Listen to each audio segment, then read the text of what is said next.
St. Margaret of Costello. So that was a little bit of a breakthrough. But we are happy, very thrilled to have Father Stephen with us tonight. Very blessed to have him with us. I'm just going to read you a little bio on Father Stephen so we can get to know him a little bit better. He's originally from Virginia. He grew up near Annapolis, Maryland. He's the oldest of six children. He attended public school, and so he went to CCD classes in his parish. He began discerning his call to the priesthood in high school, which he traces back to the encouragement of the CCD teacher who encouraged him to pray the rosary. His discernment led him to attend Franciscan University of Steubenville, which I think we have a bunch of Franciscan graduates here, don't we? Several? No?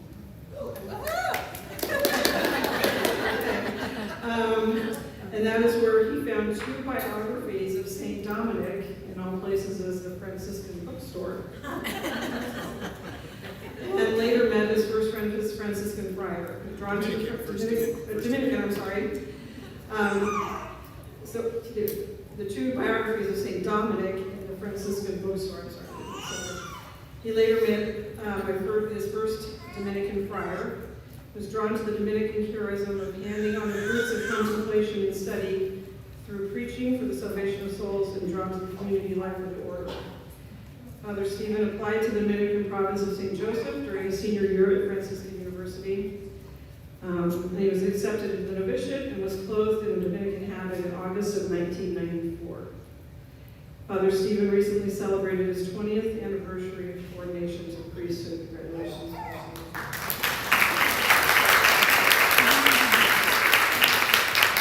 He has served in parish and/or campus ministries, most of his assignments so far, with almost half of those assignments being spent here in Ohio.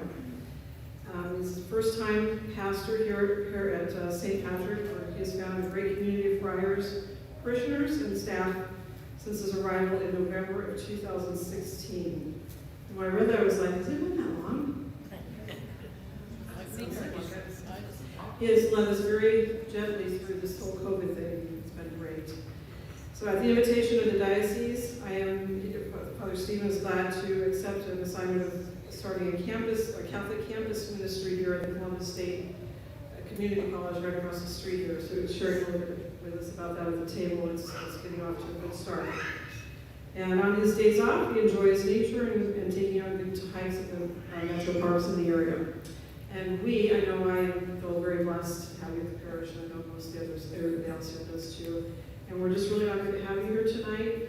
Really looking forward to hearing more about our new saint, and just learning how we can follow her example more. So, Father Stephen.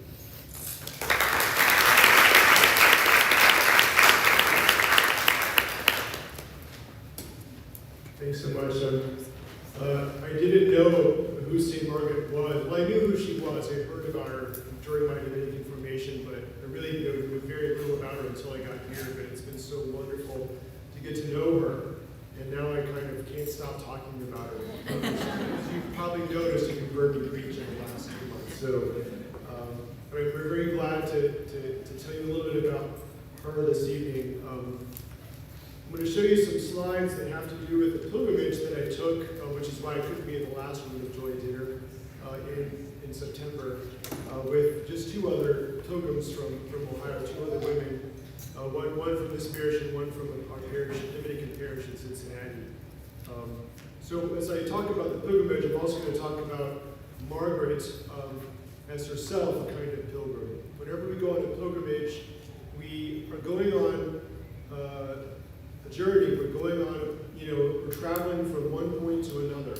And the place we're going to in a pilgrimage is a holy place. You can make a pilgrimage to Rome, which is a very long pilgrimage. You can make a pilgrim like Father Thomas Blau did, from France to, Santiago de Compostela, the Camino. You can make a pilgrimage to Washington, to the National Shrine. You can make a pilgrimage to Cary, Ohio. I mean, there's a lot. But pilgrimages are very important as a concept because they represent our whole life. In a way, our whole life is a pilgrimage.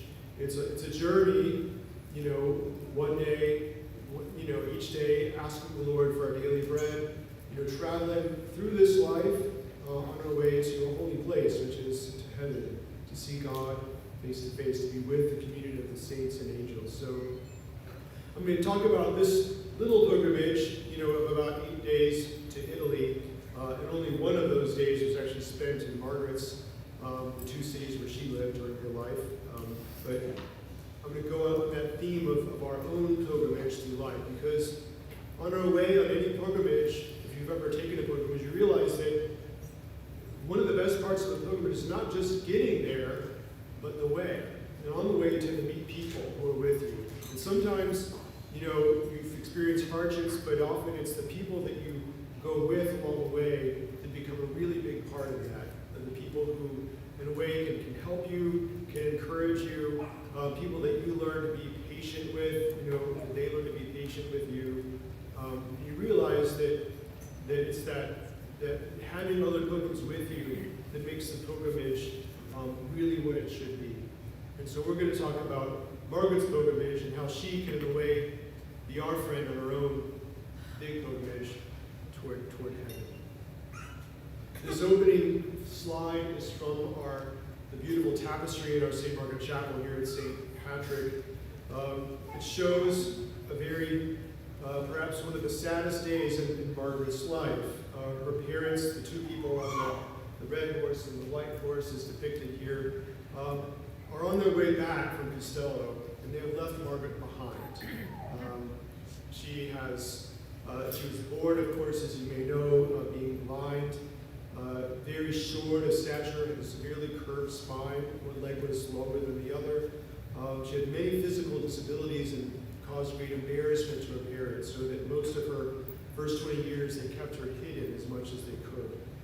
But they had heard about a church in a nearby city called Castello. She was born in a city that's now called Magnificat, where a holy Franciscan friar who lived in it recently died. And when pilgrims made pilgrimages to his tomb and prayed for healing, sometimes they received miraculous healings. So they made a pilgrimage, from Mercatello to Castello, which today only is about a 45-minute drive by car. Then was probably, probably an all-day ride, on horseback.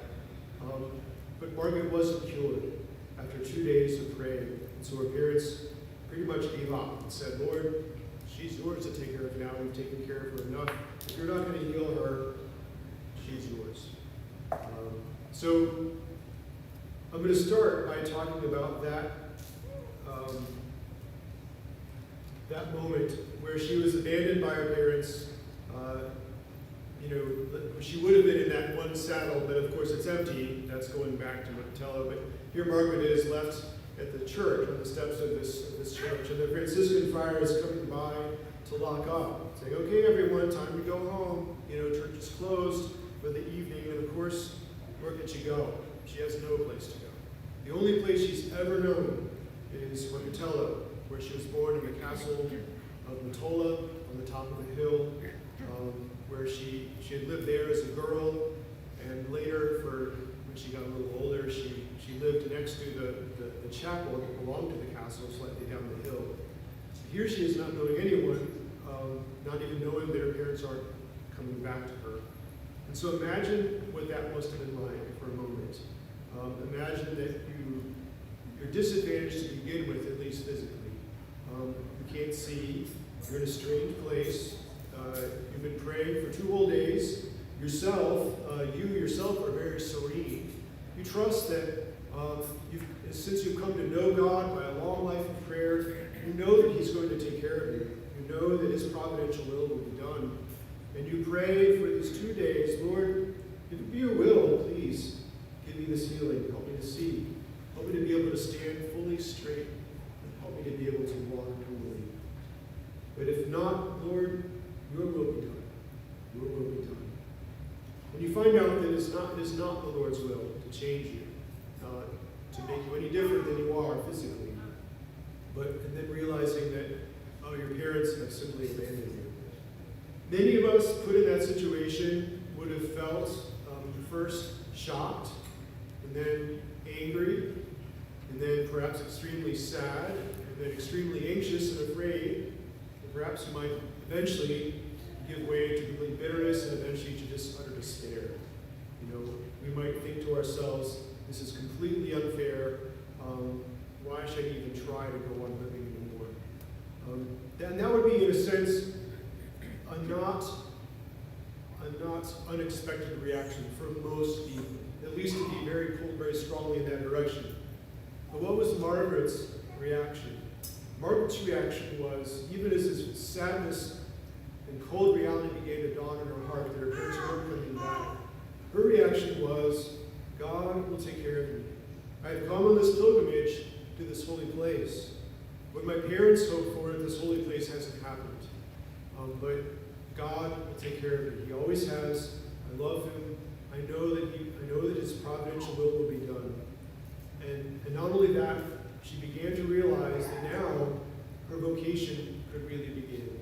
She'd spent her first 20 years of her life basically isolated, as we'll find out, in a very good place for her, a very holy place, but yet isolated.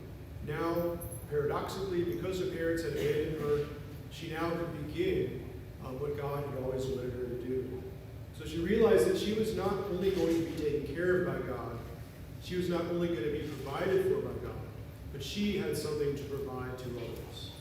And she realized at some point during those first several painful days that her mission was about to begin.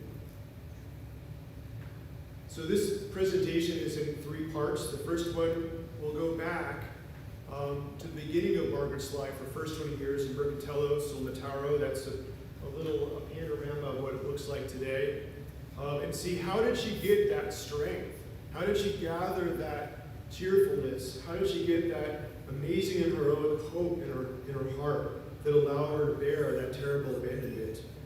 The second part is going to be Castello, how after that moment of abandonment at the church in Castello, how she began and fulfilled her mission for the next 13 years of her life. And then the third part of our presentation is going to be a little bit about the canonization itself, how finally, after centuries, this very year, she's been canonized a saint. Mercatello is it's a village in Umbria, in Italy. Umbria is more or less sort of in the middle. It's kind of above the knee if you think of Italy as a boot. It's kind of in the central hill area. It's not far from Assisi, which you may be familiar with. It's also not far from Siena, where St. Catherine of Siena is from. It's a rather small village. It's to this day, there's no train that goes there. A bus goes there very occasionally. And so it's not the easiest to get to.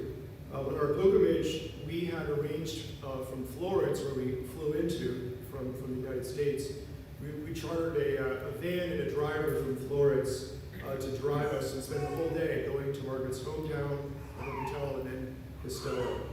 So we were, Father Raymond and I should mention that Father Raymond Snyder, who many of you surely remember, he had already gone to Italy to start his preparations for his doctorate in Rome at the Angelicum. So he was in Bologna studying Italian and got very good at it. So he agreed to be kind of our interpreter on our little pilgrim group, because none of the 3 of the other pilgrims spoke any Italian to speak of, except maybe to read, lasagna on the menu.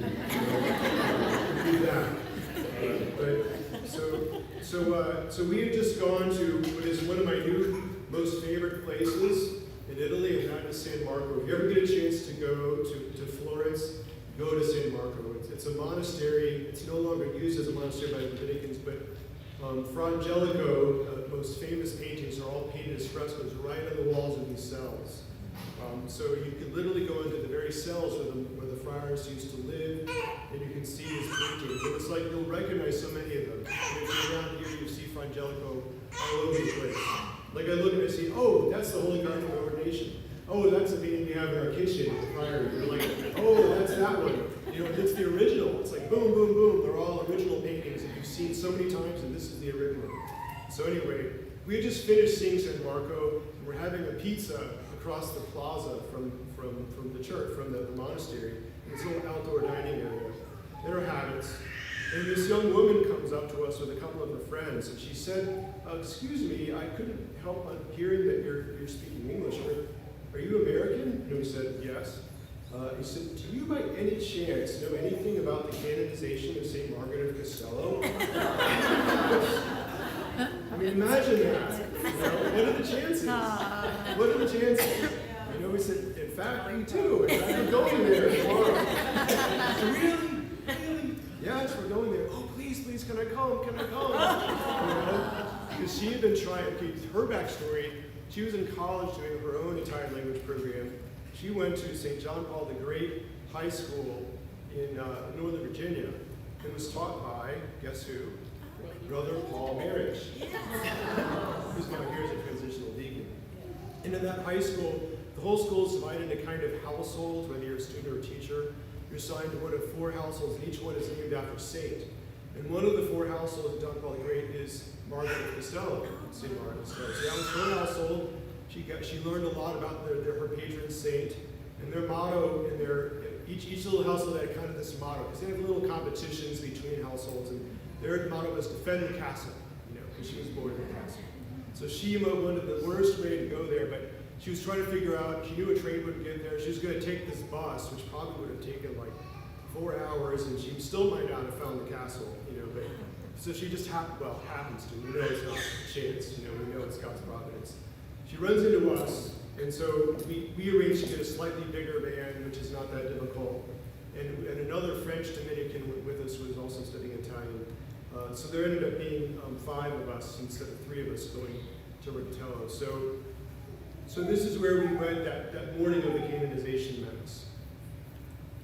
And another providential thing was that we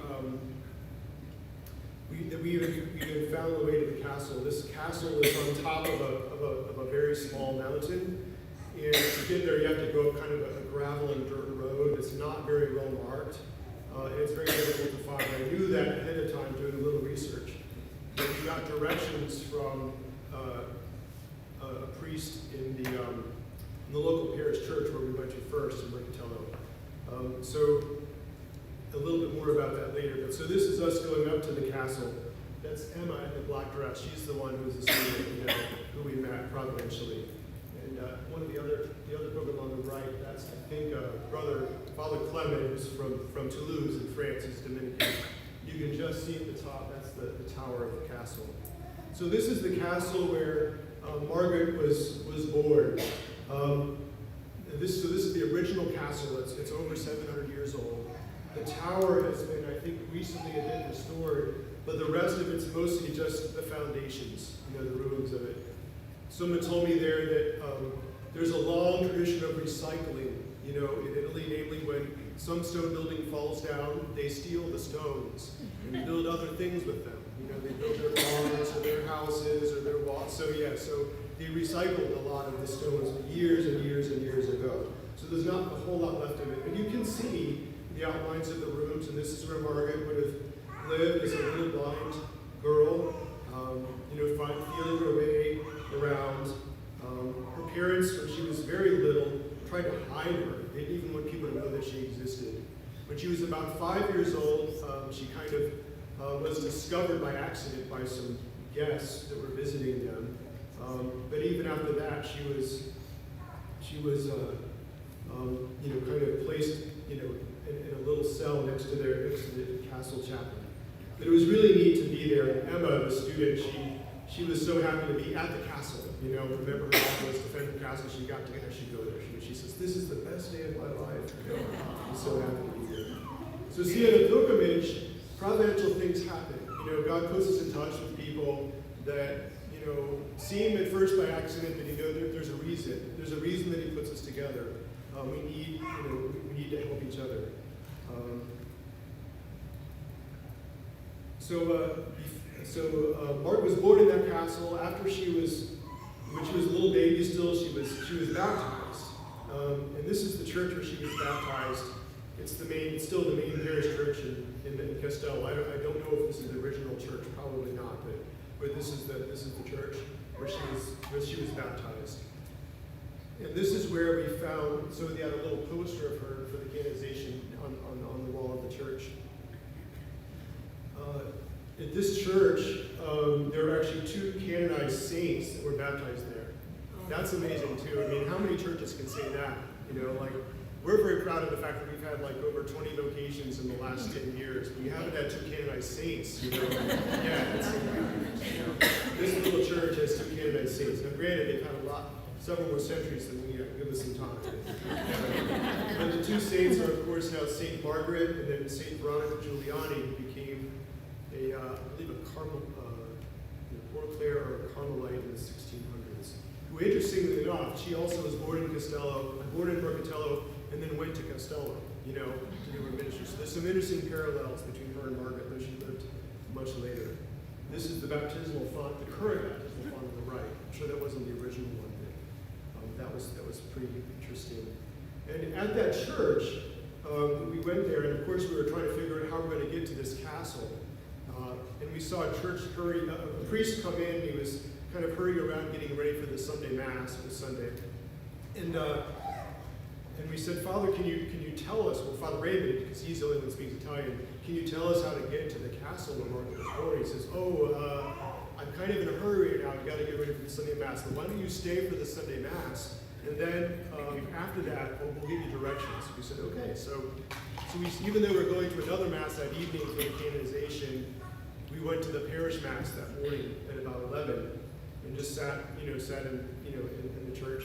And after at the end of Mass, the pastor, he kind of pointed out these Dominicans. He said, see these Dominicans? They have a chapel, to our Margaret, and Columbus, Ohio. We were kind of cheering and clapping. They thought that was great, because Margaret's kind of like their girl, and they're really happy to hear that, like, way around the world in the Southern Church, they're really happy. In fact, the priest, he told me, maybe promised I'd send him a picture of the shrine on what's going on in his church.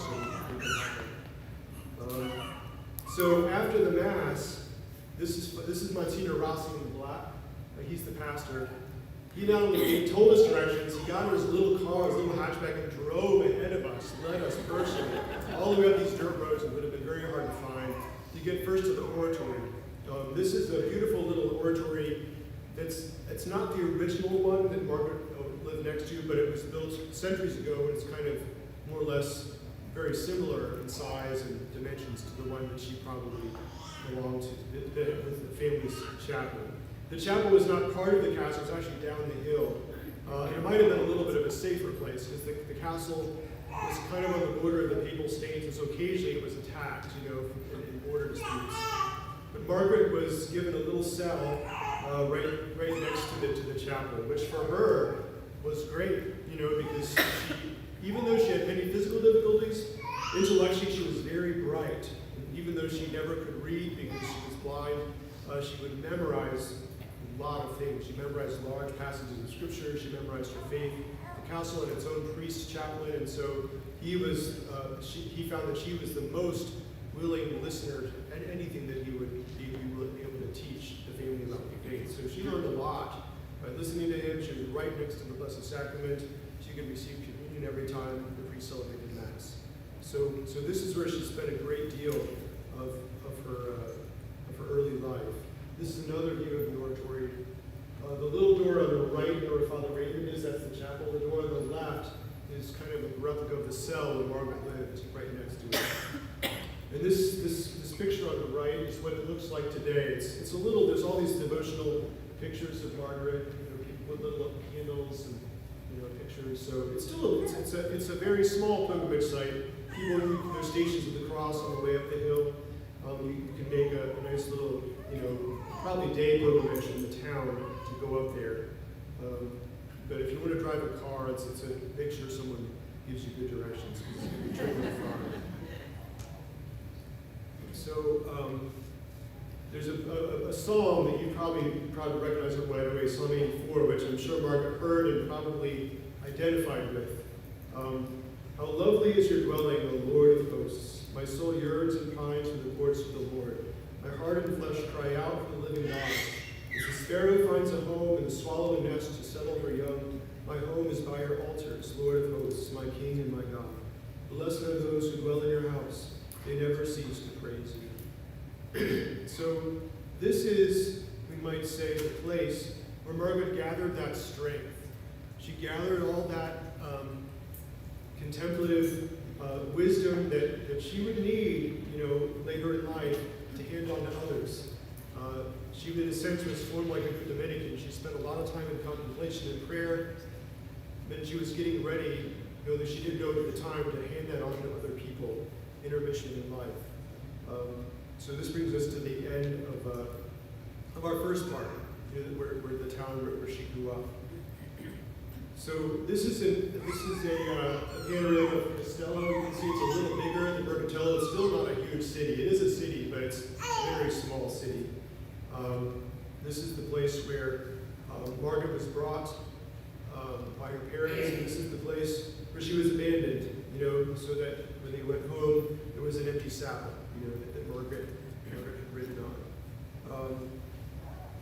She at first, when she was abandoned, was taken in by some of the poor beggars of the city. They realized that she was not just any of the beggars. She was a very holy and very wise and well-educated young woman, even though she had some physical challenges. And they sort of took her under their wing. At first she tried, there was a monastery of nuns at the time, that she thought, well, that would be perfect, I'll join this monastery of cloistered nuns. Well, they took her in to start her, I guess, her postulacy, and they quickly realized that this very young woman was far more advanced in her own spiritual life than they were. Unfortunately, this group of nuns were not the most observant group of nuns, and Margaret kind of proved to be a bit of an embarrassment to them. Her own example kind of put in shadow some of the failings that they had as a community, and so they eventually basically kicked her out. They decided she didn't have a vocation there. So here she is abandoned again, after she's trying to find her mission. But again, providential, because if she'd been in a cloistered monastery, she might not have been very well known. Cloistered nuns, by their vocation, live a life of enclosure, solid, community, but prayer. So after that didn't work, she was eventually taken in by a couple named Venturino and Regia. They had a house, and this on the left, they think that's right about the place roughly where Venturino and Regia lived. That's, of course, not the same building, but it's about in the same spot. They had a little daughter, and Margaret lived in one of the upstairs rooms. She helped teach their daughter her own faith, helped her catechize her, and help her understand what was going to happen. And I think this daughter eventually became a member of Margaret's order herself. And you might think that having taken in someone who's blind and is very slow to walk might be, you're doing a favor for them. But they quickly found that she was one of the best possible boarders you could have. On the right is a fresco of an event that happened where the house caught on fire, where she was living. Venturino and Regia, they saw the smoke and the flames as they were there running out, and they called upstairs to Margaret, Margaret, get out, the house is burning, you have to get out, And she was busy praying and didn't want to be interrupted, so she tossed down her black mantle, and she says, use this, toss this on the fire, and they did, and the fire completely went out. So save their house. So that's the kind of person you want, right? Save their house and burn it down. So that's a picture of her giving her cloak to Regia, so that they can miraculously put out the fire. So this couple turned out to be, they kept Margaret. She lived there the rest of her life. And Margaret, when the vocation to the nuns didn't work, she became what's called one of the Montellate. There were women who wore a black cloak, sort of like an early version of Dominican sisters. At the time, there were no active Dominican sisters. They were simply just Dominican cloistered nuns. So if you wanted to be a woman in Dominican, you had to, at first, just be a cloistered nun. But this is a group of lay women who were like lay Dominicans, who mostly widows, women who had lost their husbands, and gave themselves for the rest of their lives to charity, taking care of the poor, helping to teach the young the faith, visiting prisoners. And so when we see Margaret, she's often depicted with a black cape. So that's a sign of her vocation, as a lay Dominican woman. So unlike a cloistered nun, she found her mission, is one of the Amontillata. She spent her time with the widows, even though she was a bit young. She was only 20 or 20s. But she had vowed her virginity to God and wanted to become one of them, so they gladly accepted her. In the church of her baptism on the right, apparently that's her original tunic. That's from Margaret's tunic. That's over 700 years old. That's the tunic that she wore. I didn't even know that existed. It was really amazing to see that. You see the clothes that she would have worn day after day. So as part of this group of women, she would try to visit the poor, and one time she even went with them to a prison. Now, today, of course, prisons are not pleasant places. They're difficult places to visit. Then you can only imagine they're far worse. And a very early biography of her tells us that there was one prisoner who had pretty much lost his faith. He was very bitter. He claimed that he was in prison unjustly, that he was innocent. As a result of his imprisonment, his family had gone into complete poverty, and one of his sons had died of starvation. So he was very angry and bitter and had pretty much lost his faith. He figured that everyone had abandoned him, even God. So Margaret thought, well, I can't argue with this man, I'm just going to pray for him. So she just folded her hands and began to pray. And as sometimes happens with saints or mystics, as she prayed, she began to levitate about 20 inches off the floor. And when this prisoner saw that, he realized, okay, God is real. And God has sent this woman who herself, in some ways a lot worse off than I am. And she is full of joy. And here I am bitter and not even believing. So he came back to the faith. He accepted his faith again. So she has since evangelized him just by her own witness. And to me, that's something we see like how, again, someone who at first you might think is going to be just one more burden on society. You look at it from a very cynical perspective. Here's someone who's blind, who has trouble walking, who can't provide for herself. She's going to be just someone else that has to be taken care of. But we see that in fact, God had a plan for her, a mission for her on her pilgrimage, to help sometimes the most unexpected and difficult people, to come back to God. So that she was truly farthest thing from simply a burden. She was actually a benefactor. Margaret, in her upper room with Venturino and Regia, spent a lot of time in prayer. She spent very little time sleeping. She would listen to the bells from the Dominican friary, because the friars would get up in the middle of the night for their midnight vigils. So when she heard the bell, she would get up too, even though she was in her own room and pray. She didn't even have a bed. If they gave her one, she wouldn't sleep in it. She would eventually usually just fall asleep on the floor after trying to pray.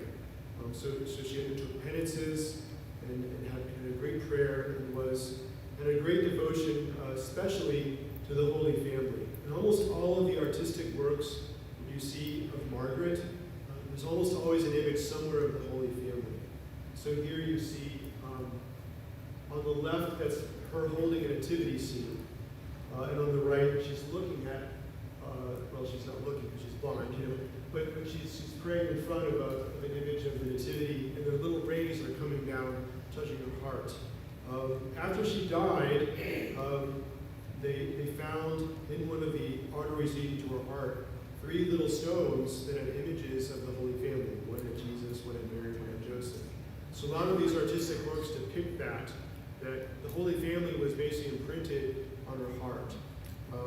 She loved the Holy Family, and she usually, apparently, according to the very early medieval biographies, was rather quiet and didn't talk a whole lot, except if you got her talking about St. Joseph. Then she wouldn't stop talking. She loved talking about St. Joseph. And she probably could identify with the Holy Family because they too, like her, had very unexpected turns in their life.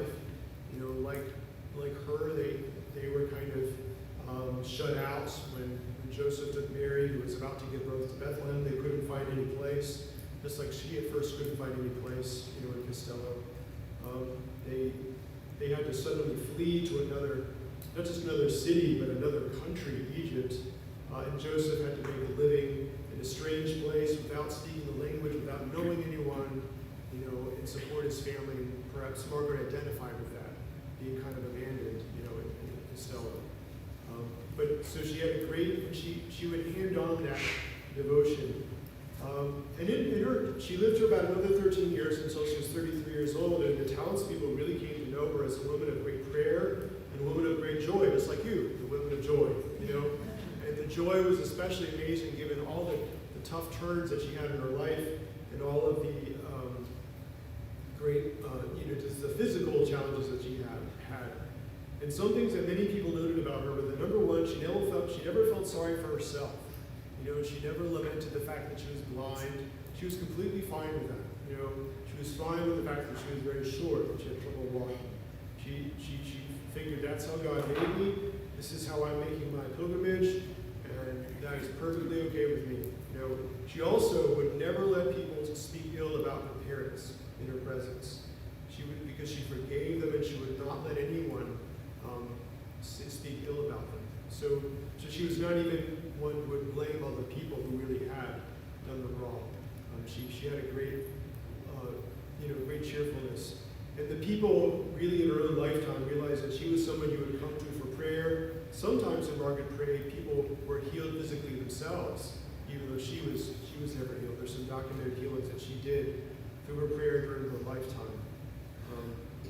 And then when she died at about 33 years old, perhaps partly because of the great penances that she undertook during her life and almost never sleeping, because she wanted to spend more time in prayer. She died, and as was the part of a woman who was a lay Dominican, her funeral was conducted by the Dominican friars in the town. And so they put her on a simple stretcher and carried her, towards the Dominican church. But as they got near the church with many, many people following, they realized that the friars were turning toward the cemetery, and the people said, no, don't bury her in the cemetery, bury her in the church. She's a saint, And the friars, being the very good, careful theologians that they are, said, well, I'm sure she's a saint, but we can't just, short circuit the whole process. That this has to go through the church. The people say, no, she's a saint, bury her in the church. So the friars says, no, we can't do that. So this big row breaks out right in the funeral session. I'm sure gesticulating wildly, yelling, raising their voices. It looks like it's going to come to violence. And the friars just set her down. They got tired of carrying the stretcher, so they set it down carefully. And meanwhile, this couple comes to them. And this is also from our tapestry, with a little girl who was never able to talk. She was mute, and also she had never been able to walk. Like Margaret, she had a very severely curved spine, but this girl couldn't even walk at all. And they were hoping to come while Margaret was still alive, but they got there too late, or so they thought. So, but they pleaded to be let through, at least to put their little daughter down next to Margaret's body and pray. So apparently all the people forgot about their big fight, about where Margaret should be buried, and they all started praying that Margaret, would intercede for them, for this little girl. And the tradition has it that Margaret, even though she was dead, her left hand moved over and touched the little girl. And the little girl stood up for the first time and then cried out for the first time, I'm healed through Margaret's intercession. Wow. So I think then the friars had to.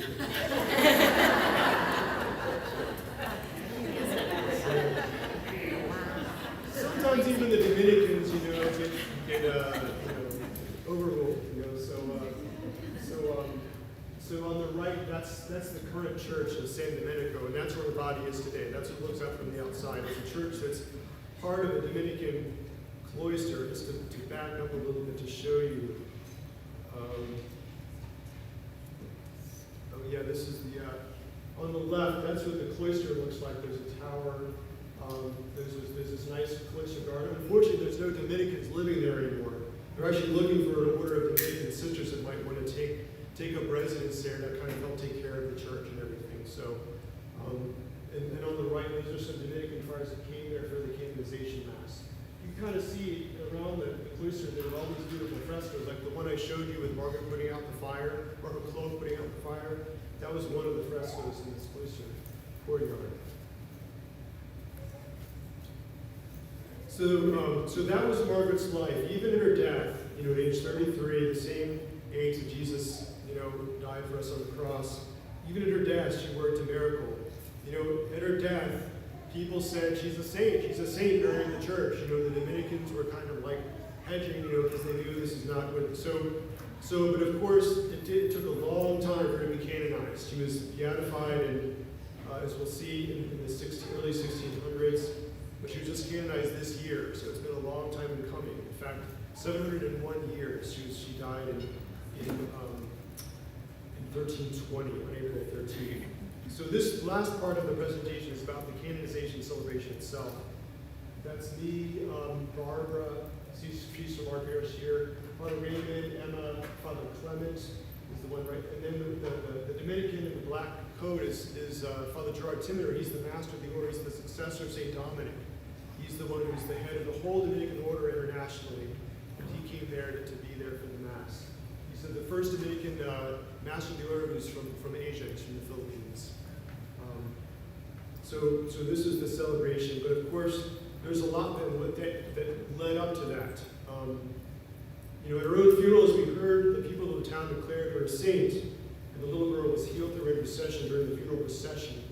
Early on, short biographies are written about her life, not long after her death. Unfortunately, they don't have a whole lot of details. They were written at a time when a lot of people still knew and remembered her, so I guess the biographers didn't think that they needed to fill in a whole lot, and we would have really appreciated if they did. There's also some works that were written that have since been lost. I think mainly the Napoleonic Wars. St. Robert Bellarmine, who some of you may have heard about, was a bishop in Italy,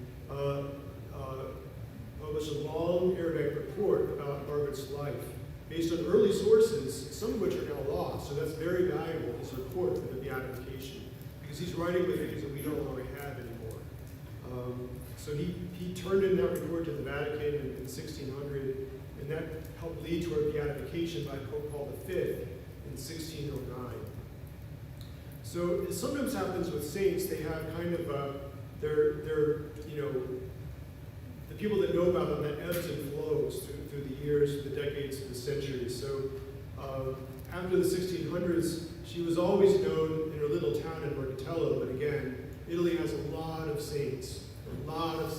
Just think about it, two canonized saints are baptized in that little church, this little village. So she kind of had been a bit forgotten, except in her own town, until the second half of the 20th century, where devotion was spread, especially in the United States and the Philippines. In the United States, it coincided a lot with the pro-life movement. In 1973, and with the Supreme Court decision, Roe versus Wade, abortion became legalized in all 50 states. Even before that time, the pro-life movement has started to rise up, to try to defend respect for all human life from conception. But especially after that court decision, that the pro-life movement really gained a lot of following. And at one point, there is a Dominican priest who was visiting some of our Dominican nuns, cloister nuns in Somer, New Jersey, and they said, because they liked St. Margaret. They were some of the few people that knew about her. They said she would be a great patroness for the unwanted and the unborn, because after all, she was abandoned by her parents. They were embarrassed about her. They didn't want her. And yet, she also forgave him.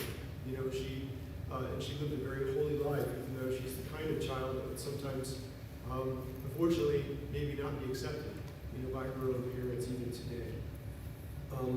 So she became very much associated with the pro-life movement. Father William Bonnewell had written a biography of her around the 1950s that got reprinted several times, in the 1970s and after that. And that really helped her become better known in the United States. There was a Dominican in our Dominican parish in Louisville, Kentucky, who really got interested in her, and he started what we called the Crusade for the Canonization of Blessed Margaret of Castello. He started this mailing list nationally, and that had something like over 4,000 or 5,000 people that he would, write about articles about her to make her better known. So in the second half of the 20th century, she became known much better. In the 1980s, someone, like probably a Dominican, brought her and started to spread devotion around the Philippines, so she's also well known in parts of the Philippines, and of course in that part of Italy where she's from. The Dominican postulators, who are the ones who are in our Dominican order in Rome, who are the ones responsible for kind of promoting our Dominican blessings for the sainthood, or Dominican men and women to become blessings. In the last probably 10 years have been working on collecting as much as they could about Margaret and prepared a report called the Positio to give to the Vatican Congregation for Saints, which they did about a year, maybe a little over a year ago, maybe just about a year ago. And Pope Francis signed the decree of canonization on April 24th of this year, so that now she can be celebrated by the Universal Church. Just a little bit about the kind of canonization that she had. It was called equipollent or equivalent canonization. Most saints are canonized because if there's a first miracle that happens that's documented, and there are very strict requirements for documenting miracles. With one confirmed and documented miracle, they can become a blessed as long as they have a life of heroic virtue and have an unimpeachable character in life. If there's a second documented miracle, they can become a saint. Margaret had been a blessed for a very long time, and there are many miracles that have happened. Some of them I'm familiar with myself, but it's very hard to get a documented miracle. For a documented miracle, you basically need kind of like, say, like an X-ray before and an X-ray after. You know, like before this person, say, has like a deformed leg or something, and then after it's completely healthy. You know, you have doctors signing, like, they need that level of detail. You need to prove that it was, you know, there was a strong association with the saint for the intercession for the miracle, and so on. But there's another kind of canonization called equivalent canonization. If you have these three criteria, that the person is a subject of a long-standing cult, or there's been a long history of devotion to this person, they have a solid and enduring reputation for virtue, as all saints do, and they have a long association with miracles. So Margaret has had many, many miracles. It's just that we hadn't had a documented one that fits the very strict criteria. So, for example, Pope Benedict XVI declared Hildegard of Bingen a saint and later a doctor of the Church in 2012 by the same procedure. So Francis has done so with St. Angelo of Foligno and St. Peter Faber in 2013. So that's how Margaret was canonized. But part of that, of course, is that they have devotion. It's documented in the report that I helped contribute to. They want to see that people really are admiring this person, that they love this saint, that they want to, they're asking for the saint's intercession. And so part of it was actually our own St. Patrick's Shrine, where we have this beautiful chapel, relic of her heart, and also, this is the site for the St. Margaret Guild. It's sort of like the one started by the priest in Louisville, Kentucky, but we have about a 1,200 person mailing list that we send mailings out to, and it's based right here at St. Patrick's. So now on to the canonization itself. This is where Margaret's body is. It's in the Dominican Church, St. Domenico, in Città di Castello, and she's one of the incorrupt saints. If you're familiar with incorrupt saints, it means their body has an amazing level of preservation. There's different levels of preservation. Some of them, if you ever go to Nevers in France and say St. Bernadette Soubirous, the one that saw Our Lady of Lourdes, she looks like almost like she's asleep and she can wake up. Amazingly. Now she's only been dead for maybe 150 years. Margaret has been dead for 700 years. So she's not quite that. I mean, you can still, her skin is still intact. There's this kind of skin kind of stretched over the bones, but she's still in a glass, sarcophagus right under the altar in the church. You can still see her there today. So that's where they decided to have the canonization celebration, right there. This is some view of the Mass in the church. I thought it was really fitting that they had a special section for people with disabilities, because Margaret had her own disabilities. They brought people there. but various kinds, physical and some with developmental disabilities. There are, of course, being the pandemic and in Italy, everyone had to wear masks inside, so you can see Father Raymond and myself and some other Dominicans. There were a lot of Dominicans from Rome. I know there's a big devotion in the Philippines, but it's probably been very difficult to travel in the Philippines, expense-wise and also in the pandemic. Even for us to travel in the United States, they'd only opened 3 months before, for tourism, because other people that was closed to visitors. So we didn't have a very large group. But it was a very beautiful Mass. It was celebrated by a cardinal from Italy, who's the president of the Italian Bishops' Conference. And one thing they always do in a canonization Mass, they start with an image of the saint that's covered by a curtain. You see that on the left, that red kind of curtain. And then they read the decree of the Pope, the official decree declared, which is very beautiful in Italian. I'll show you later. There's a video. You can get to our website if you want to see it. It's really beautiful. And then they unveiled the icon of her, which is a new one that was probably just painted. She's holding a little globe with the Holy Family in it. You can't see it very well, but again, the Holy Family. It's very beautiful. So everyone kind of stood and cheered and clapped. That's kind of the moment when it's officially declared. I mean, she was already a saint, but that was the official declaration, public declaration. That was a very moving moment. Everyone stood up and cheered for that. They had a beautiful choir as well. At the end of the Mass,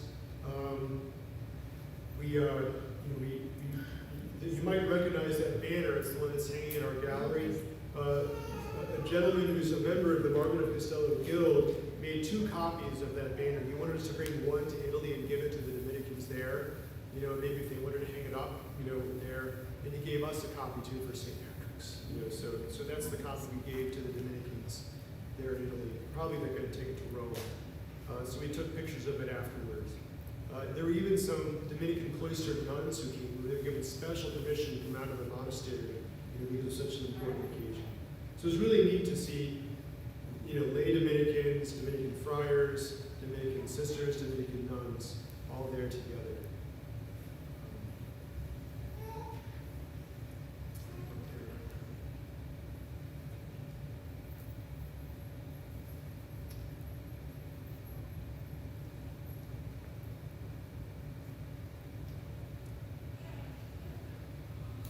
Does anyone see like a little arrow moving around? Let's go. Oh wait, oops. Went too far. Okay, if you want to see this is our littlemargaret.org website. If you go to that, if you go on the website, on the far right it says St. Margaret. If you go there and click on that, you'll find links to if you want to find out more, like you can see a little video of the reading of the decree of canonization. There's a video about the Dominican postulator who helped work on her canonization and describes what that was like. So this is a great resource to find out more. There's a little girl in our parish named Rosemary who's blind. Some of you may know her. She's a great little young woman.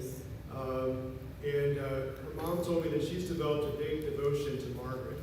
But Rosemary said, now that she's canonized, we should start calling her Big Margaret. She's not Little Margaret, she's big now because she's canonized. And so, kind of in closing, we can think about how God on our pilgrimage sometimes allows us to come into situations where we feel like we have very little.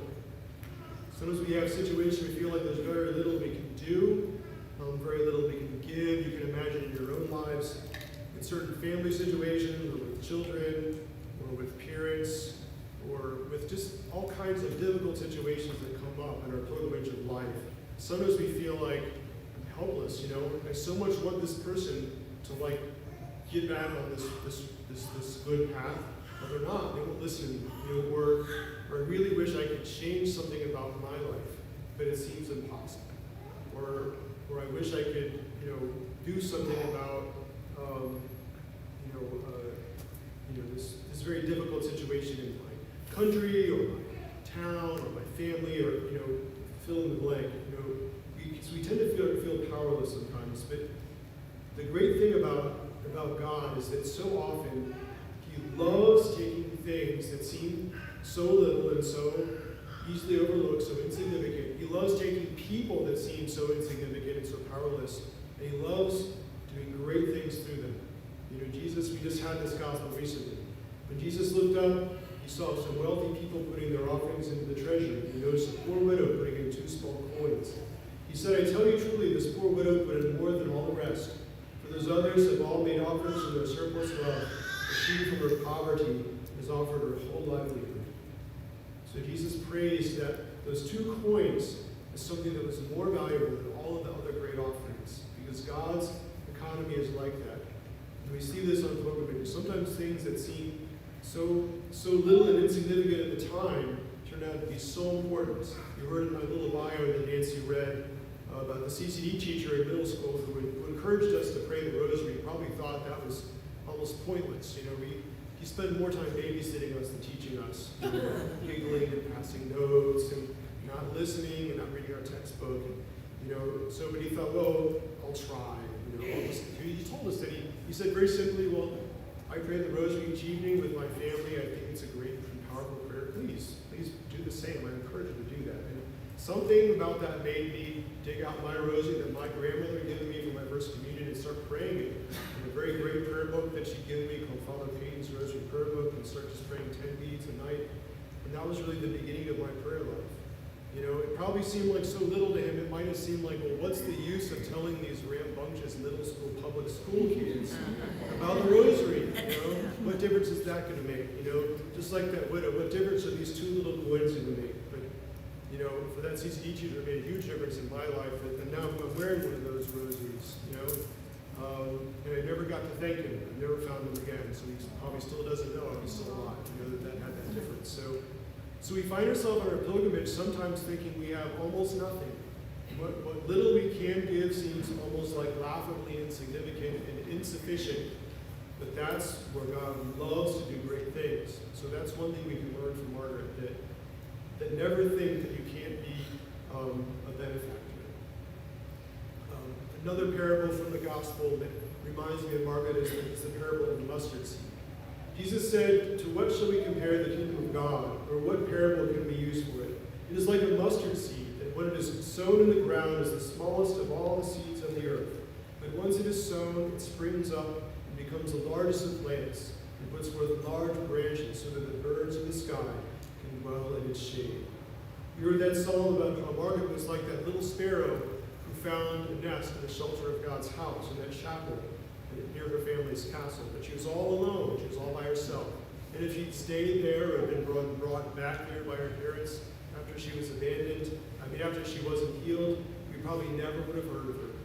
You know, but in a sense, when Margaret was abandoned on the steps of that church, she was planted. She realized God was taking this little mustard seed, you know, like Margaret, that seemed so insignificant, you know, and so just completely inconsequential, you know, and yet it grew to many, many times its size and provided shelter for many other people, whether it was a prisoner who had lost his faith because of his bitterness, whether it was, you know, a couple whose house was on fire and thought they were going to lose all of their possessions, whether it was, you know, people who came to her for healing, who had almost lost hope, you know, that they would ever be cured, whether it was people that just needed someone, an example of someone who was a light in a world of darkness. Margaret was that. If you saw a little mustard seed, and that's a scale, that's a picture of how little a mustard seed is. If you didn't know what it was, you know, you would say, well, that has no future. It's just a tiny thing that's almost next to nothing, you know. But when you see what it becomes, you realize, wow, you know. But that was all in there in that seed right from the beginning. It was all there from the beginning. And so, in God's providence and our pilgrimage, He knows what He's doing. He knows where we're going. He knows the people that are going to be with us along the way. And so Margaret can teach us to never give up on the fact that God is going to care for you, to never give up on the fact that you will be a benefactor to others. And one last scripture passage, which I'm sure Margaret knew by heart, was the Magnificat. You know, Mary, our mother, is probably the greatest example of someone who was very insignificant, in the eyes of the world, even in the eyes of her own townspeople. And yet, for this seemingly insignificant, very young woman, God brought about a complete changing of the tide of the world's whole history of salvation. Mary said, "My soul proclaims the greatness of the Lord. My spirit rejoices in God my Savior. For he has looked upon his handmaid's lowliness. Behold, from now on will all ages call me blessed." And so today, we see Margaret as truly blessed. It took a long time. The people of Castello knew from the time that she was, even before she was married, that she was a saint. Now the whole Universal Church knows her as a saint. And so now it's a good chance for us to think, how about us? Sometimes we feel a little out of place in our lives. We feel powerless. We feel overwhelmed. But really, we should think and learn from Margaret that perhaps we're exactly where God wants us to be. Perhaps we are a providential pilgrim. Perhaps we're perfectly positioned to be that benefactor to someone else or many other people, so that God can indeed call us blessed and one day call us saints. So that's the end of the presentation. You have cards on your tables. Maybe we can just close with that prayer to St. Margaret. If you want to, in addition to being the pastor here, I'm also the director of the Margaret of Castello Guild, and part of my job with that is to help more people know about Margaret. So if you already have the card, you can hand this on to someone else. Maybe, if you have a friend or someone who's struggling or someone asks for prayer and you think that person might want to know about Margaret, maybe give them this card. Don't we have some other cards somewhere? Oh, okay, but anyway, if you take more than one if you need it, if you can think of someone to give it to. Well, let's pray together in the name of the Father, the Son, and the Holy Spirit. Amen.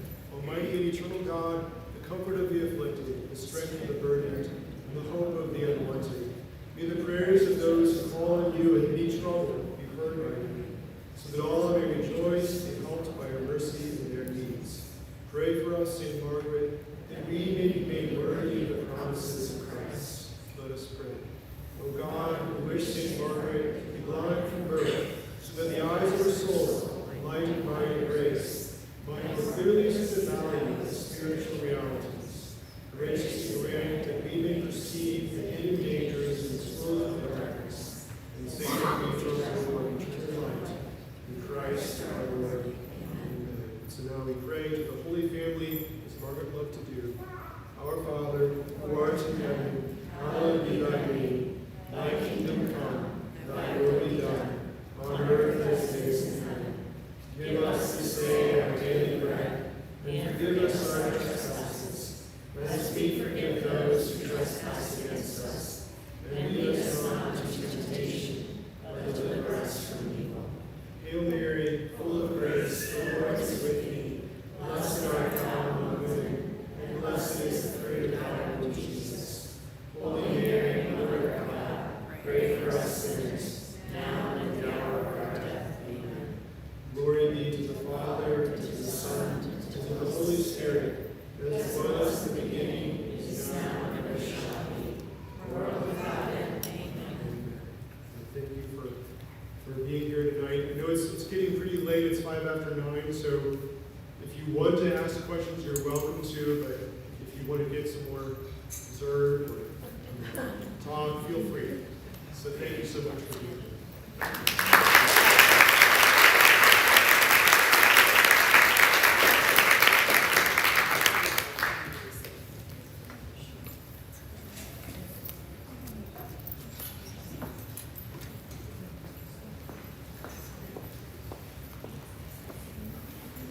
I just want to say thank you to everybody for coming tonight. All feel very inspired by Father's talk. I feel inspired to grumble a whole lot less and trust God a whole lot more. Life is difficult. Just wanted to thank especially our table hosts. You guys are awesome. You do such a wonderful job each time of bringing people to the table, so thank you very much for that. I did want to mention that we typically have the same table hosts each time, which is great. I don't want you women to stop doing it. But please consider, if you haven't hosted a table before, maybe inviting more people that have not come before. And next time we have an event, we'll be theater table host. It's a lot of fun, it's not a lot of work, and we're willing to help you out with anything that you need help with to make that happen. Our next event is going to be February 24th. It will be right before Lent. And our speaker will be, I haven't told Father this yet, but our speaker will be Bishop James Walls from Alcott, Mexico. He happens to be a friend of ours, a chaplain on our village, just like we do, and he's in town that weekend, so he was very gracious and excited to join us for this event. So he will be leading us in a little inspiration and direction on how to have the most out of our Lent this time of year. So we mark the calendar for that one on February 24th. The donation envelopes are on the table, the baskets in the back, table classes, so make sure you fill those out in the mirror. A lot of food on the table back there, and that's only me and my husband at home, so please take home your things or give them to somebody else and not have really nice day. But again, thank you everybody for being here, and most of all, thank you, Father Stephen, for this exposition. Oh, sure, yeah, okay, so Father's got some. I forgot, just a few things. If you're interested in getting more involved in St. Patrick, I think this is one of the most wonderful ministries we have. It's a wonderful event. If there's other things you're interested in helping in, I'll just give you 3 suggestions that have come to my attention recently. One is our St. Patrick's Women's Club. We have some, that was founded in 1947. It's been going a long time. I think it might have started with the mothers of our grade school children. We had a grade school here. And maybe some of the mothers of the Aquinas high school students. But they do a lot of work with our bake sales. They raise a tremendous amount of money. Through their fundraising, they help make our confessionals. They help pay for those. They help pay for a lot of equipment in the St. Margaret Chapel. They help pay for a hearing loop for the hearing impaired. So they're having a meeting this coming December. You'll see if you can find it in the bulletin. This is if you're available, especially during weekdays. In January, they're going to have a day of recollection just before the 11:45 Mass on the weekday. And then they're gearing up for the spring bake sale. You don't have to be a member to bake for the bake sale, so that's one thing. Number 2 is our bereavement committee. Kathy Florence is our fearless leader for that.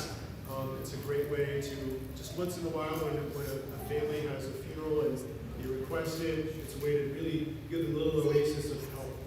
So that they can just take a little rest from all the work they're doing to plan the funeral, just be with each other and have a relaxing meal and share stories about the person that they love and that they just commend to God at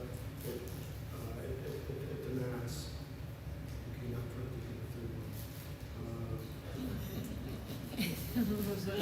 one. Oh yeah, yes, the showers here, yeah. And I think Melissa's here too, yeah. The little flower showers. It's a wonderful thing that it's basically put on baby showers for women who have crisis pregnancy centers. Crisis pregnancies are referred to as spies from the local crisis pregnancy centers. It's a wonderful event, but our 2 fearless leaders have very little ones of their own. And we're looking for some other women who might be able to help be leaders for this. It's basically just putting on a baby shower once in a while. They're incredibly beautiful. I've never seen them. It reminds me a lot of this, that they decorate them. There's a theme that fits with the mother. It's interesting for a baby. And so those are just 3 ideas, little commercials for you. So thanks.